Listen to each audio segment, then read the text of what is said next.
Mutiara Hikmah Official, menyingkap hikmah di balik sunnah.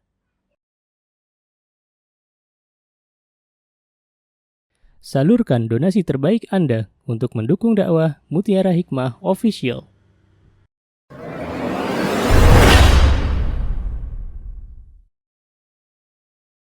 Baik teman-teman hadirin yang saya cintai karena Allah, hari ini tak terasa alhamdulillah kita sudah memasuki di bab jangan membebani anak gitu ya.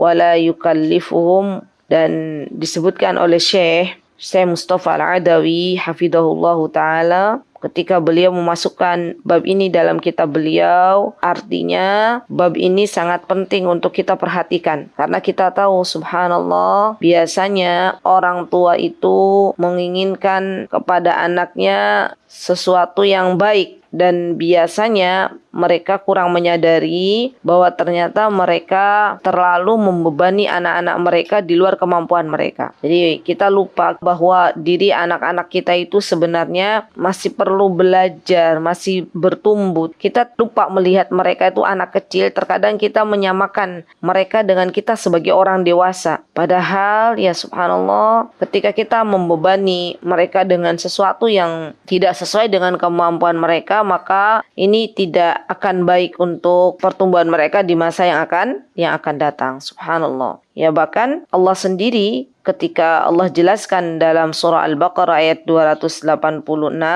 apa kata Allah Subhanahu wa taala? La yukallifullahu nafsan illa wus'aha. Janganlah engkau bebani seseorang, ya, tidaklah Allah membebani seseorang kecuali dengan kemampuannya. Subhanallah.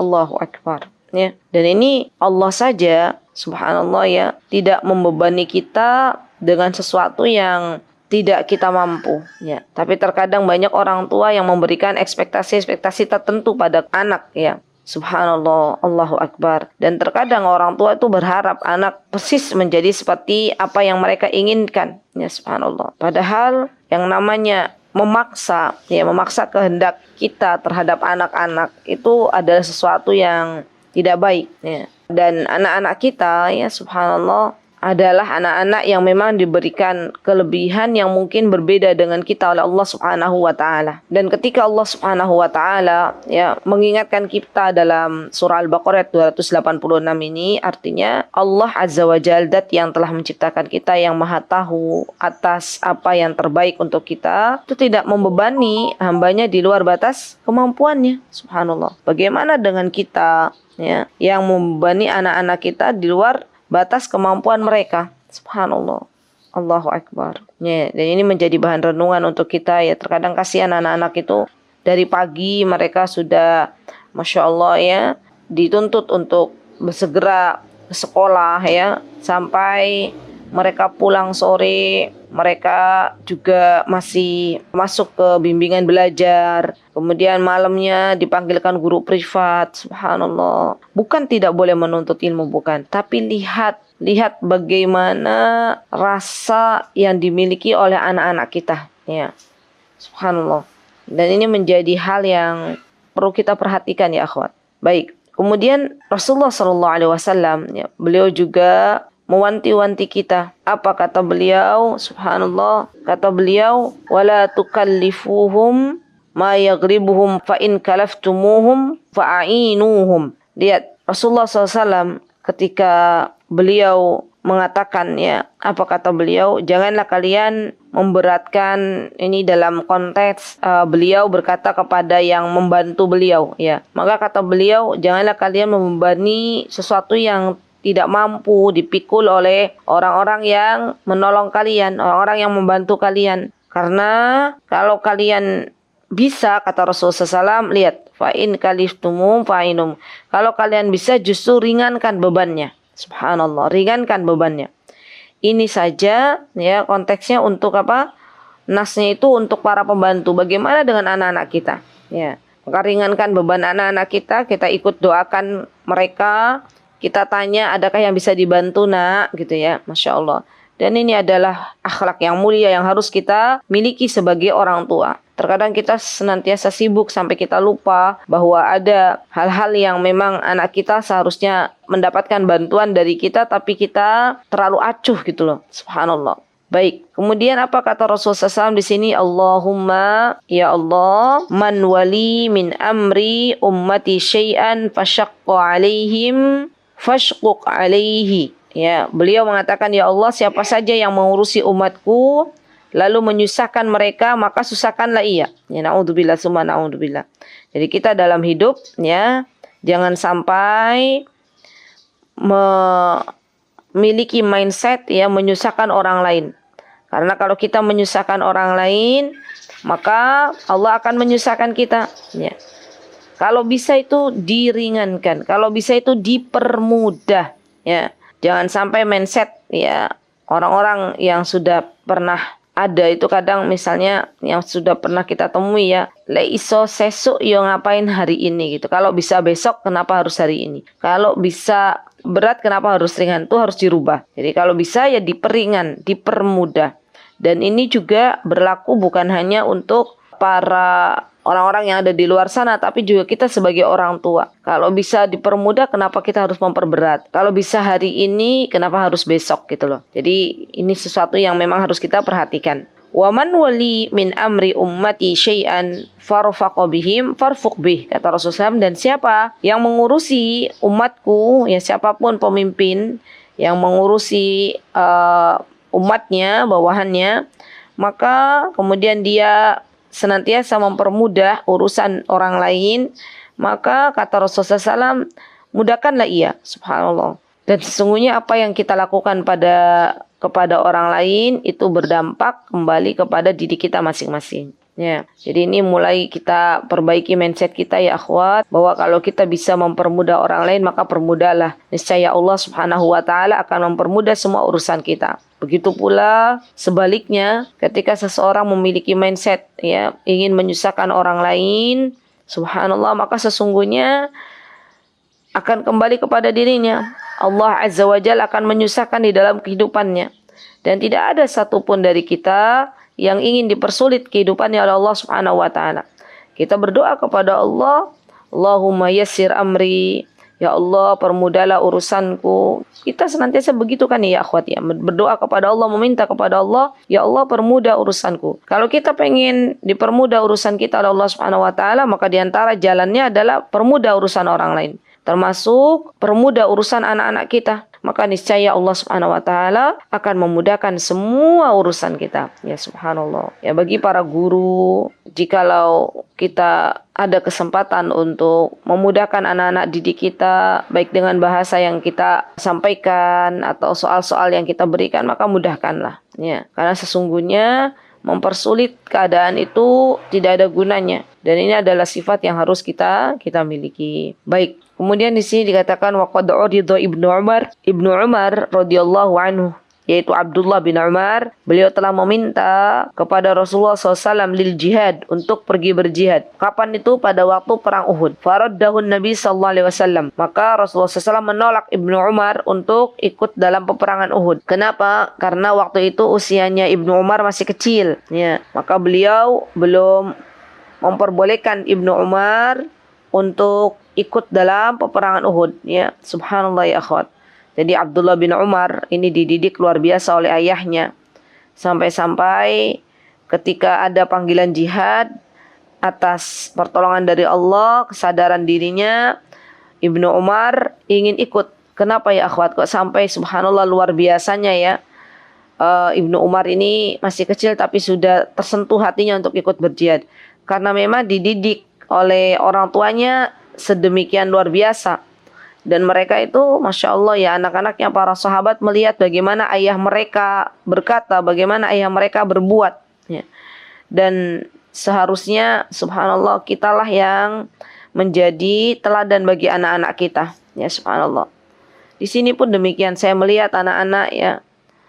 Kemarin ketika suami saya dan TK kami itu pergi ke Surabaya ya, anak-anak itu menanti-nanti kapan kami datang gitu ya. Kenapa? Karena mereka anak-anak laki-laki pengen berangkat ke masjid ya setiap duhur itu sama Ustadz Hanan katanya ya, Masya Allah. Jadi subhanallah, ternyata selama ini juga mereka melihat gitu ya. Oh ternyata kalau ikhwan itu sholatnya di masjid, ya anak kecil Masya Allah ya. Dan begitulah didikan kita kepada anak-anak kita pasti akan ditiru, akan dicontoh gitu ya. Dan terutama kalau kita punya anak laki-laki, maka biasanya anak laki-laki akan lebih condong ya, mencontoh setiap gerak, setiap gerik ayahnya ya subhanallah. Dan kita sebagai ibu juga ketika memiliki anak perempuan berhati-hati karena setiap gerakan kita itu dicontoh oleh anak-anak kita yang perempuan terutama subhanallah. Ada kalanya ya anak-anak kita itu melihat ibunya pakai pakaian syar'i keluar, mereka juga pengen ikut-ikutan kayak ummah gitu ya. Dan jangan banyak berharap kepada anak-anak kita untuk bisa menutup aurat mereka kalau kita keluar rumah saja tidak menutup aurat. Ya, kita pengennya anak kita solihah, tapi kitanya belum solihah. Ya subhanallah. Ya, kemudian di sini akhirnya ya Ibnu Umar ketika ada peperangan Ahzab, ya usianya sudah sampai untuk bisa berjihad, maka beliau izin lagi wa uridu alaihi yaumal ahzab. Subhanallah. Dan ketika Rasulullah SAW sudah melihat Ibnu Umar itu mampu untuk berjihad, mampu untuk ikut berperang, maka Rasulullah SAW pun mengizinkan. Ya. Ini menandakan bahwa Rasulullah SAW tidak membebani Ibnu Umar dengan sesuatu yang di luar kemampuannya. Rasulullah tahu betul bahwa ketika Ibnu Umar meminta kepada Rasulullah di perang Uhud, Ibnu Umar menurut Rasulullah belum mampu karena masih terlalu dini, masih terlalu kecil. Ya. Begitu pula ya, Rasulullah memberikan izin kepada orang-orang para sahabat sesuai dengan kemampuannya. Ya subhanallah. Dan ini perlu juga untuk kita terapkan dalam diri anak-anak kita. Ya terkadang kita itu terlalu ngegas ya teman-teman, terlalu cepat untuk menjadikan anak kita itu baik gitu loh. Menjadikan anak kita lebih matang sebelum waktunya. Padahal namanya buah saja, buah nih ya, kalau dia matang sebelum waktunya ya dikarbit ya misalnya, itu hasilnya nggak bagus ya kan. Paling enak itu kan buah kita makan yang matang di pohon, ya, sama dengan anak-anak kita. Jangan terlalu cepat pengen melihat hasil padahal prosesnya belum tuntas gitu ya. Dan kadang kita sebagai orang tua itu terlalu terburu-buru pengen lihat hasilnya. Sabar. Yang namanya mendidik anak itu seperti menanam pohon. Kita menanam pohon juga ya, pengen melihat hasilnya, panenannya berlimpah, kita harus sabar menunggu. Sama ya akhwat, ya. Mendidik anak itu butuh proses. Jangan sampai kita belum memberikan yang terbaik, anak-anak kita belum berproses, kita pengen cepat-cepat melihat hasilnya. Subhanallah. Ketika akhirnya hasilnya itu tidak sesuai dengan harapan kita, kita justru memarahi anak kita. Kita justru mendoakan keburukan kepada anak kita. Padahal sejatinya anak kita sedang berproses. Anak kita sedang mencari sesuatu yang pas untuk dirinya. Karena anak-anak itu kan kadang sering mencoba-coba ya. Penasaran. Biarkan mereka mencoba dengan segala apa yang mereka miliki ya. Segala apa yang Allah Subhanahu wa taala berikan kepada mereka. Karena nanti dengan itu mereka bisa belajar ya subhanallah. Dan terkadang yang namanya anak-anak itu dalam berproses pasti menemui kegagalan. Maka kita sebagai orang tua harus bisa menerima apa yang ada dalam diri anak-anak kita. Baik. Kemudian di sini akhrajal Bukhari min tariq Nafi' qala haddatsani Ibnu Umar radhiyallahu anhuma anna Rasulullah sallallahu alaihi wasallam aradahu yauma Uhud wa huwa ibnu 14 sanah falam yujzini thumma aradani yaumal Khandaq wa ana ibnu 15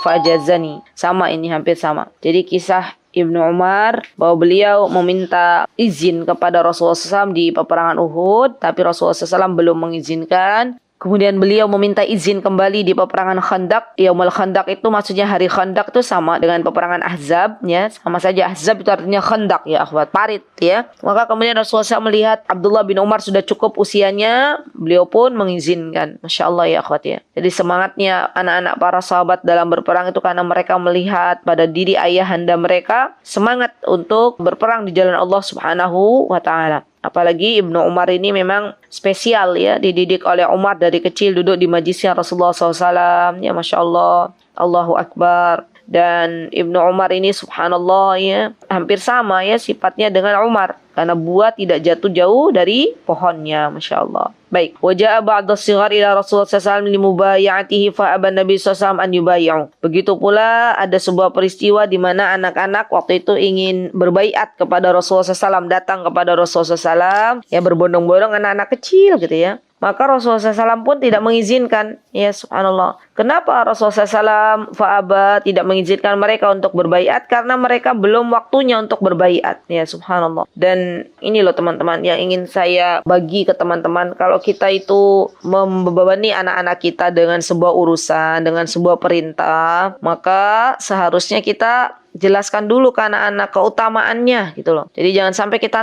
ayo kamu harus sholat, kamu harus baca Quran, kamu harus belajar, kamu harus begini, kamu harus begitu. Tapi anak-anak kita tidak tahu kenapa dia harus sholat, kenapa dia harus baca Quran, kenapa dia harus belajar, ya, Masya Allah. Dan ini PR untuk kita orang tuanya menjelaskan, ya, dalam prosesnya. Kita menjelaskan kepada anak-anak kita keutamaan sholat itu seperti apa, keutamaan belajar itu seperti apa, keutamaan membereskan tempat tidur itu seperti apa, ya kan? Ya, keutamaan mengganti spray itu seperti apa, gitu kan? Masya Allah, itu hal-hal yang sepele tapi juga perlu anak-anak tahu sehingga anak-anak tuh nggak bingung kenapa saya harus membereskan selimut setelah tidur, kenapa saya harus membereskan tempat tidur setelah tidur gitu, karena sudah dijelaskan ya. Dan ini adalah pendidikan yang memang kita harus tanamkan dalam diri anak-anak dengan sepenuh hati gitu loh. Jangan sampai kita hanya menuntut anak-anak kita untuk menjadi insan yang lebih baik, membebani mereka dengan sesuatu yang mereka belum mampu, akhirnya mereka pun tidak paham, ya Masya Allah. Saya di sini pun ya akhwat tidak memaksa anak-anak kecil ya untuk harus bisa membaca, ya. Walaupun ada sebagian orang tua yang meminta kepada kami, kenapa nggak diajari baca tulis? Saya katakan kita punya prioritas. Biarkan anak-anak kita itu mencintai buku dulu, mencintai ilmu dulu, baru kemudian membaca, insya Allah bisa cepat. Kita membebani anak-anak kita masih kecil, duduk berjam-jam untuk bisa membaca. Setelah bisa membaca, anak-anak kita sudah tidak cinta lagi dengan ilmu, sudah tidak cinta lagi dengan buku. Karena proses ketika mereka itu belajar membaca dalam keterpaksaan, itu yang tidak kita inginkan. Ya, jadi kami berusaha menjelaskan kepada orang tua bahwa biarkan anak-anak kita itu mencintai ilmu dulu, mencintai buku. Ya, kami pajang buku-buku yang kiranya menarik bagi anak-anak dan alhamdulillah kita sudah melihat hasilnya. Anak-anak tanpa kita minta, ya mereka meminta kepada kita, Ustazah bacakan buku, Ustazah buku ini habis, yang ini belum, gitu ya, sampai pengen banyak mereka mengetahui hal-hal yang ada dalam buku tersebut. Ya, itu yang kita inginkan. Ya.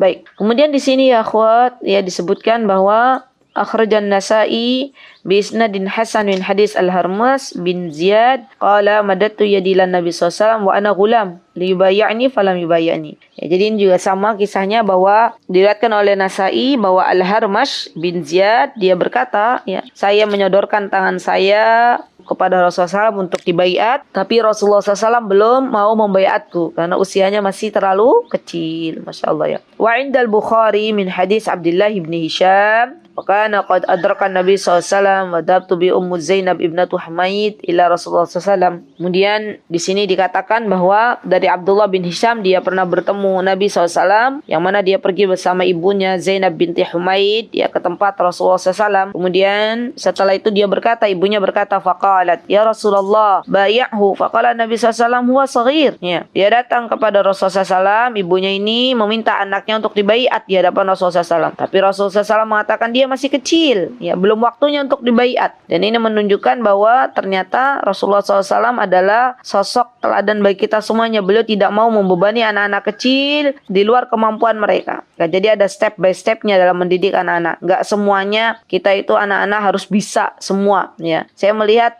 beberapa orang tua itu pengen anak kecilnya sudah pinter bahasa asing, ya, sampai nggak cukup bahasa Inggris, bahasa Arab saja, bahasa Mandarin pun mereka leskan anak-anak mereka untuk menguasai bahasa Mandarin. Ya, akhirnya apa? Anak-anak kita yang masih kecil yang seharusnya belum dibebani dengan berbagai macam bahasa bingung, bahasa ibunya belum tuntas, ya mereka sudah dibebani dengan bahasa-bahasa asing. Ya, Masya Allah.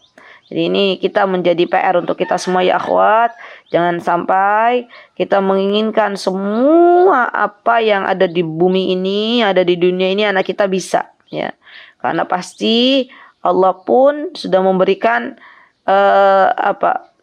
sesuatu yang spesifik untuk anak-anak kita. Ya, coba kita sambil kita berkegiatan dengan anak-anak kita, kita lihat kira-kira mana yang membuat matanya berbinar, mana yang membuat anak-anak kita itu senang tanpa kita suruh mereka berbuat gitu. Ya kita catat. Subhanallah, kemarin tuh ada kejadian yang membuat saya itu akhirnya terfikir, subhanallah ya. Gini loh ya akhwat, pernah nggak teman-teman kalau di TK itu ada market day, hari jualan itu, anak-anak dipaksa untuk berjualan, terus setelah itu ibunya bikinin makanan, ya tujuannya apa coba? Kalau kita pikir sekolah-sekolah yang mengadakan market day, tujuannya adalah membiasakan anak-anak kita untuk menjadi pengusaha gitu ya. Nah kemarin tuh subhanallah, ini kejadian nyata di sini di Sekolah Alam Tahfidz Unggulan. Jadi mereka habis pada sholat, anak-anak kecil laki-laki habis pada sholat di belakang tempat kami ini di sini. Kemudian setelah itu pulangnya nggak pulang ke kelas, tapi malah mencari yuyu. Bentuknya kayak kepiting, namanya yuyu, kecil-kecil gitu ya teman-teman. Itu dapat 1 ember, mereka masuk ke saluran irigasi yang di belakang kan ada sawah itu. Mereka anak laki-laki berapa orang? 5 orang tuh nyari gitu ya. Terus setelah itu apa yang dilakukan oleh mereka ya akhwat? Tanpa komando dari kita satupun ustazah, nggak ada yang ustazah mengomandoi, nggak ada. Masya Allah, mereka minta plastik ke dapur, ya ambil plastik, minta asisten rumah tangga kami yang ada di sini. Terus setelah itu mereka wadain itu yuyu, ya mereka juga mungkin berpikir kalau nggak pakai air mati yuyunya, mereka kasih air, mereka pajang di gerbang di depan itu dekat jalan raya itu dibuka. Subhanallah, mereka ambil meja kecil, kursi, terus ditaruhlah yuyu kecil itu di situ. Sampai kita itu para ustazah itu bingung apa yang mereka lakukan. Ya Allah, terus kita panggil salah satu dari mereka, "Mau apa kalian di sini?" "Mau jualan ustazah," katanya. Yuyunya mau dijual, ya. Orang melewat itu biar beli. Ya subhanallah, kita biarin aja. Subhanallah. Kemudian saya berpikir, ya Allah, ternyata ya ada tuh jiwa entrepreneur dalam diri anak-anak. Tapi kita nggak mau maksa ya. Disitulah kita dokumentasikan agar menjadi sebuah kenangan bahwa ternyata anak-anak kita tanpa kita paksa market day, kalau sudah muncul jiwa entrepreneurnya, jiwa pengusahanya, maka akan ada masanya gitu loh. Akan ada masanya. Ya, Masya Allah, Allahu Akbar, Allahu Akbar. Sampai hujan pun akhirnya salah satu di antara mereka ambil payung ya, berjualan sambil memakai payung. Lihat, subhanallah, Allahu Akbar, Allahu Akbar. Subhanallah. Dan itu happy gitu. Mereka lakukan tuh dengan bahagia. Mereka cari sendiri bahan yang mau dijual, mereka cari sendiri wadahnya, mereka siapkan juga alatnya gitu ya. Subhanallah. Ya tempat jualannya juga mereka siapkan. Gak ada satupun kita dari ustadzah yang membantu. Subhanallah, Allahu Akbar, Allahu Akbar. Maka ini yang perlu kita tanamkan. Jadi kita itu berkisah nggak apa-apa. Di bawah Rasulullah SAW itu berjualan, bahwa berdagang itu adalah sesuatu yang Allah cintai, bahwa rizki juga ada dari berdagangan. Tidak apa-apa. Sampai nanti suatu hari kelak anak-anak kita itu biidnillahi ta'ala ada waktunya mereka masanya untuk berjualan gitu loh. Ini yang paling penting. Ya subhanallah. Baik. Kemudian watara'i ahwalus sighar wa qudratihim. Baik. Faqad qala Nabi SAW, apa kata Rasulullah SAW, idza amma ahadukumun nas falyukhaffif fa inna fihimus saghir wal kabir wad dha'if wal marid fa idza shalla wahdahu falyusalli kaifa syaa. Ya, lihat bagaimana Rasulullah SAW itu seorang yang sangat luar biasa melihat keadaan ya. Apa kata beliau sallallahu alaihi wasallam? Kata beliau, jika kalian tuh menjadi seorang imam atau mengimami manusia, maka hendaklah diperingan, falyukhaffif ya. Bacaannya tuh jangan panjang-panjang. Kalau kalian lihat di situ ada anak-anak kecil, ada orang yang sudah lansia al-kabir, ada orang-orang yang lemah, ada orang-orang yang sakit, yang namanya juga makmum ya, berbagai macam keadaan. Maka Rasulullah SAW mengatakan kalian jangan egois untuk membaca yang panjang-panjang, tapi di situ kalian dengar tangisan anak kecil, kalian lihat di situ ada orang-orang sudah sepuh pengen sholat berjamaah, ya maka diperingan. Kecuali kalau kalian sholat sendirian, maka terserah kalian mau sholat yang seperti apa. Masya Allah ya akhwat ya. Jadi benar-benar Islam itu sebenarnya kalau kita pahami secara benar, maka Islam itu adalah agama yang ingin mempermudah bagi penganutnya ya. Sampai kita pun ya kalau melihat dalam Islam itu orang yang berkhutbah di hari Jumat itu sebenarnya khutbahnya hanya sebentar. Yang lama itu sholatnya. Kalau khatibnya nggak mengerti ilmunya, maka biasanya khutbahnya diperlama ya. Ini salah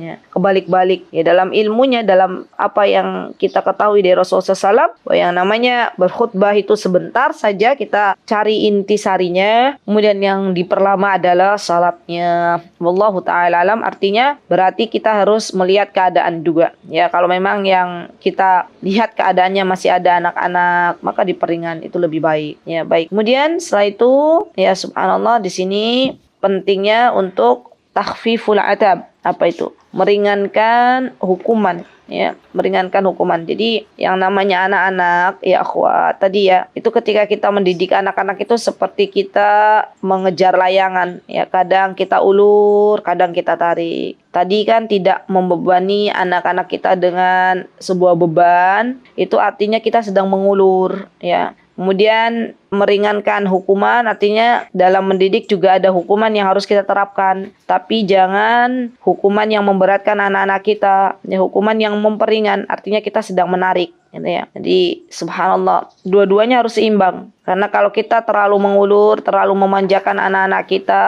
maka anak-anak kita tidak tahu konsekuensi. Ya, anak-anak kita tidak tahu resiko. Tapi kalau kita terlalu berat, yang membebani anak-anak kita, mendidik anak-anak kita, menghukum anak-anak kita, maka anak-anak kita akan tumbuh menjadi pribadi-pribadi yang tidak percaya diri. Kenapa? Karena di rumahnya senantiasa yang dikedepankan oleh orang tuanya adalah hukuman, yang dikedepankan oleh orang tuanya adalah kekerasan, yang dikedepankan oleh orang tuanya adalah sesuatu yang mereka belum mampu untuk mengerjakannya. Ya, subhanallah. Jadi ini kedua-duanya harus seimbang dalam mendidik anak-anak kita. Kemudian Syekh mengatakan falil atfal qudrat aqliyah aqalla bila syak minar rijal. Ya, seorang anak dia punya kemampuan, tapi tentu kemampuannya lebih lemah gitu ya. Akal mereka itu masih lemah dibandingkan dengan orang yang sudah dewasa. Fatarai udhunun qudratuhumul aqliyah wa la yu'akhidhu bi kulli syai'in yasdiru minhum bal inna akhtahum wa akhtahum bi ba'di af'ali ma tazawzalau 'anil ba'dil akhar. Ya, kita sebagai orang tua ya jangan menghukum anak-anak kita terlalu kasar, terlalu keras, ya jangan menghukum kesalahan mereka di luar kemampuan mereka ya.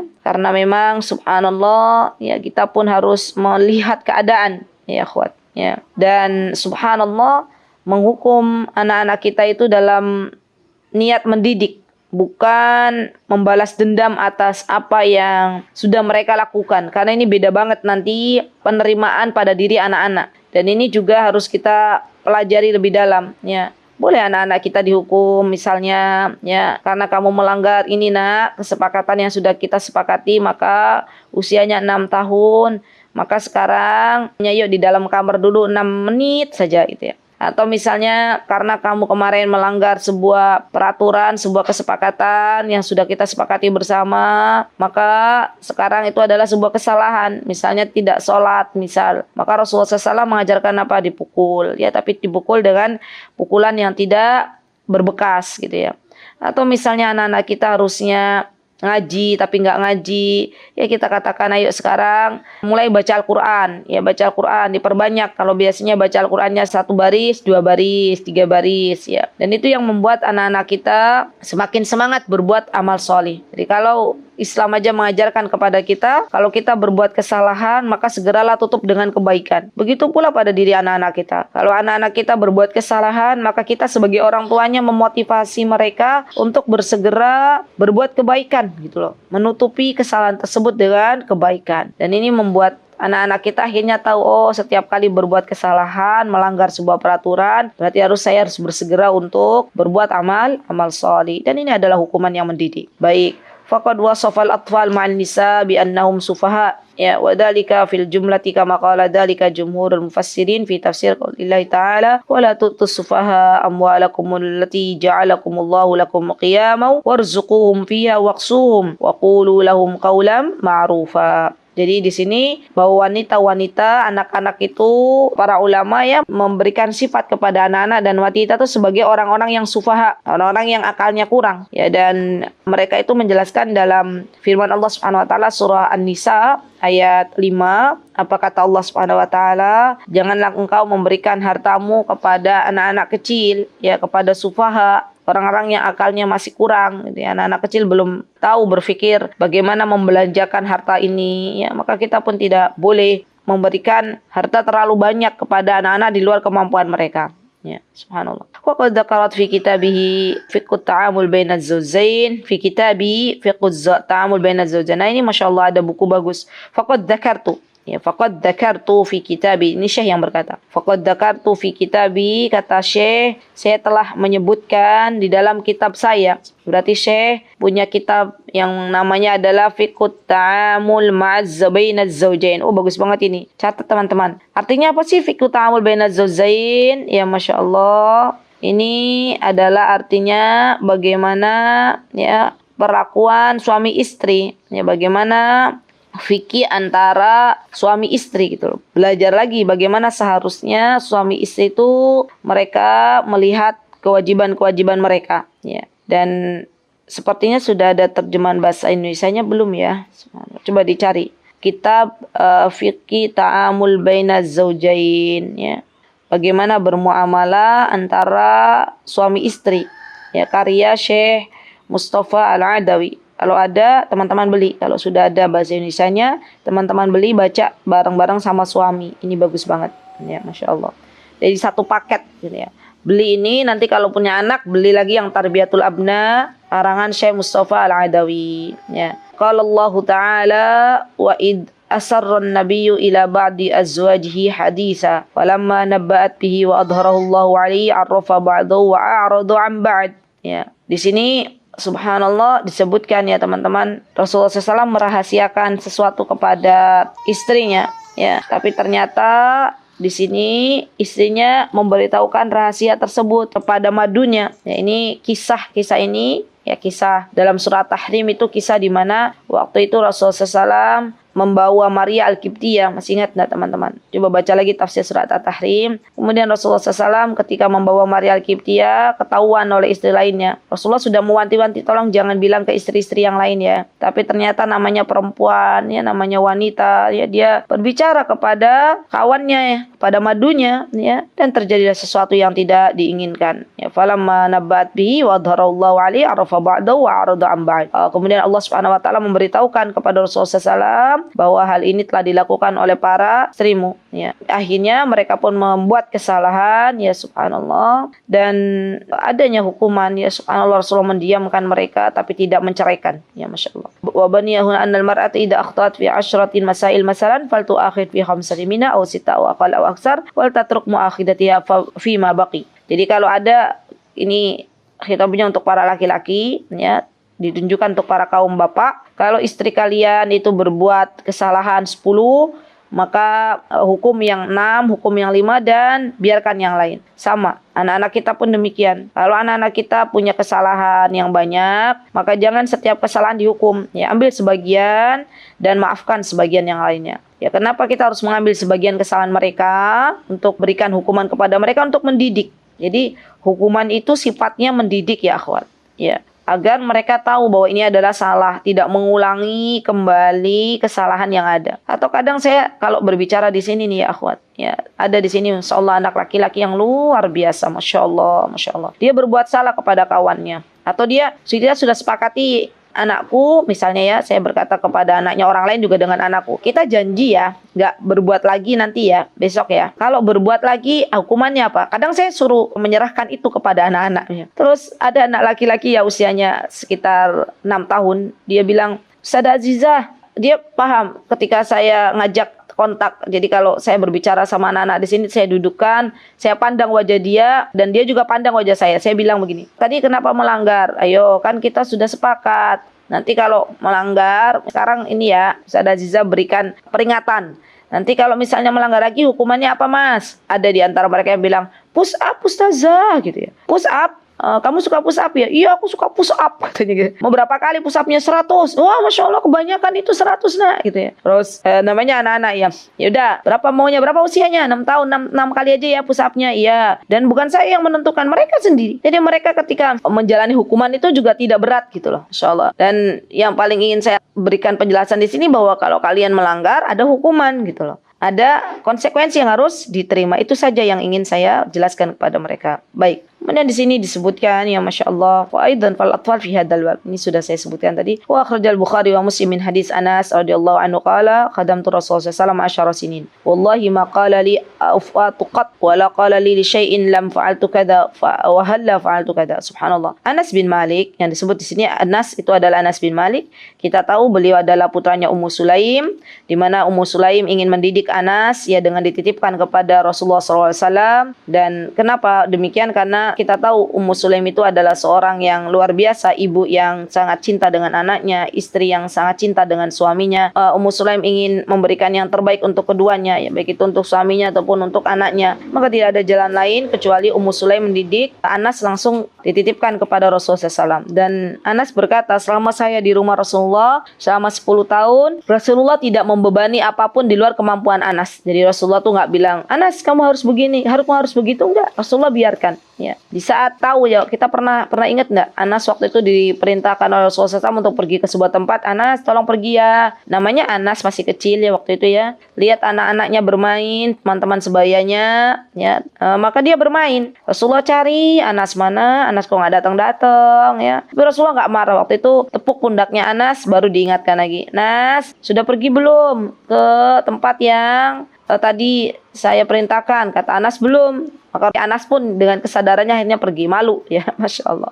Dan itulah teladan bagi kita semuanya, Masya Allah ya, Allahu Akbar. Dan di sini dikatakan bahwa Rasulullah SAW la yafham min hadza tarkul mu'akhidha bil kulliyah faqad sabata nafsan akhadha al ba'd wa atabahum. Ya, Rasulullah SAW ketika ingin mendidik anak-anaknya, mendidik para sahabat, beliau mengambil sebagiannya saja dan memaafkan kesalahan yang lainnya. Akhraja Muslim fi sahih min hadis Aisyah radhiyallahu anha qalat, ala uhaditsakum anni wa an Rasulullah sallallahu alaihi wasallam. Ya, ini disebutkan qulna bala qalat lamma kanat lailati allati kana Nabi sallallahu alaihi wasallam fiha indi fanqalaba fawadahu ridahu fakhala'an alaihi fawada'ahu ma 'inda rijlihi wa basata tarfa izarahu ala firashi fataja falam yalbas illa raisama dhanna anna qad raqidat fa akhadha ridahu ruwaida wa ta'ala ruwaida fataha al-bab wa kharaja thumma ajafahu wa ruwaida wa ja'altu dhariya fi ra'si wa khtamarat wa izari, sampai bahwa ini kisah yang disebutkan ya di dalam sebuah hadis ya, bahwa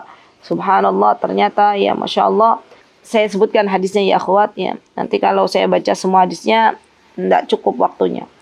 Jadi di sini Ibunda Aisyah radhiyallahu anha pernah bercerita bahwa Rasulullah SAW itu pernah menginap di rumahnya beliau, dan beliau berbalik meletakkan selendangnya. Jadi Rasulullah kemana-mana, mungkin yang dimaksud dengan rida itu sorbannya atau selendangnya beliau.